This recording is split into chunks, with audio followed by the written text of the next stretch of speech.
നമസ്കാരം എല്ലാവർക്കും ഷേളീസ് മൈക്രോ കിച്ചണിലേക്ക് വീണ്ടും സ്വാഗതം. ഇന്ന് നമ്മുടെ ഡിഷ് ഒരു സിമ്പിൾ പൊട്ടറ്റോ മെഴുക്കുപുരട്ടിയാണ്. പണ്ട് ട്രെയിനിലൊക്കെ ദൂരയാത്ര പോകുമ്പോൾ അമ്മ പൊതിച്ചോറിൽ വെച്ച് തരുന്ന ഒരു ഡിഷായിരുന്നു ഇത്. ഉള്ളിയൊന്നും ചേർക്കാത്തത് കൊണ്ട് ഇത് പെട്ടെന്ന് അങ്ങനെ ചീത്തയായി പോവുകയുമില്ല. അപ്പോൾ നമുക്ക് ഡിഷ് പ്രിപ്പറേഷനിലേക്ക് പോകാം. അതിനു മുമ്പ് ഈ ചാനൽ കാണുന്ന ആരെങ്കിലും ഇനിയും ഇത് സബ്സ്ക്രൈബ് ചെയ്തിട്ടില്ലെങ്കിൽ ഒന്ന് സബ്സ്ക്രൈബ് ചെയ്ത് സപ്പോർട്ട് ചെയ്തേക്കണേ. ലൈക്കും കമൻസും ഒക്കെ അറിയിക്കാനും മറക്കരുത്. ഞാനിന്നിവിടെ 2 മീഡിയം സൈസ് പൊട്ടറ്റോയാണ് എടുത്തിരിക്കുന്നത്. അത് നമുക്കൊന്ന് പീൽ ചെയ്തെടുക്കാം.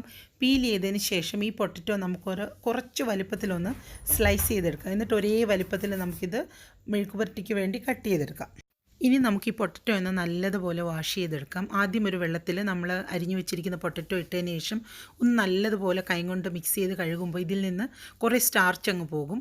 അതിനുശേഷം ആ വെള്ളം ഒന്ന് മാറ്റിയതിന് ശേഷം നമുക്ക് വീണ്ടും രണ്ടാമതൊരു വെള്ളത്തിൽ കൂടി പൊട്ടറ്റോ ഇട്ടിട്ട് ഒന്നും കൂടെ വാഷ് ചെയ്തിട്ട് നമുക്കെടുക്കാം.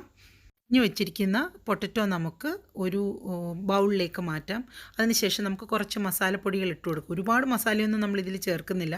1/2 ടീസ്പൂൺ മഞ്ഞൾപ്പൊടി, ഒരു 1.5 ടീസ്പൂൺ മുളക് പൊടി, ഒരു 1/4 ടീസ്പൂൺ കുരുമുളക് പൊടി, അതിനുശേഷം ഒരു ടീസ്പൂൺ ഉപ്പും കൂടെ ചേർത്തിട്ട് നമുക്കിത് നല്ലതുപോലെ ഒന്ന് മിക്സ് ചെയ്യാം.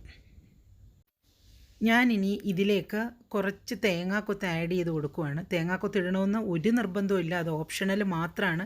എന്നാലും പൊട്ടറ്റോ മെഴുക്ക് പുരട്ടുമ്പം എൻ്റെ അമ്മയൊക്കെ എപ്പോഴും ഒരു കൊത്ത് തേങ്ങ ഇങ്ങനെ അരിഞ്ഞ് ചേർക്കാറുണ്ട്.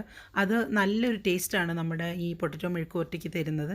കാരണം വേറെ ഉള്ളിയൊന്നും നമ്മളിതിൽ ആഡ് ചെയ്യുന്നില്ലല്ലോ, അതാണ് കാരണം. നമ്മൾക്കിനി ഈ പൊട്ടറ്റോ ഒരു പാനിലേക്ക് കുക്ക് ചെയ്യാൻ വേണ്ടി മാറ്റാം. അതിലേക്ക് നമ്മൾക്കൊരു 1/4 ഗ്ലാസ് വെള്ളം ഒഴിച്ചു കൊടുക്കാം. ഒരുപാട് വെള്ളം വേണ്ട, കുറച്ച് മതി.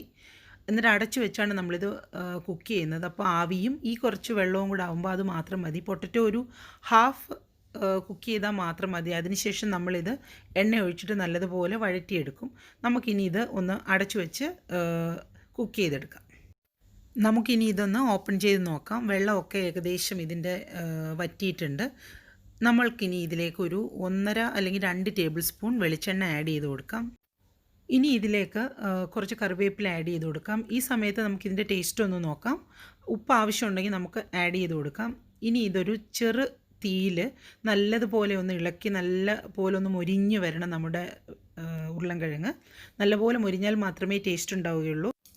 നമ്മുടെ പൊട്ടറ്റോ മെഴുക്കുപുരട്ടി ഇവിടെ റെഡി ആയിട്ടുണ്ട്.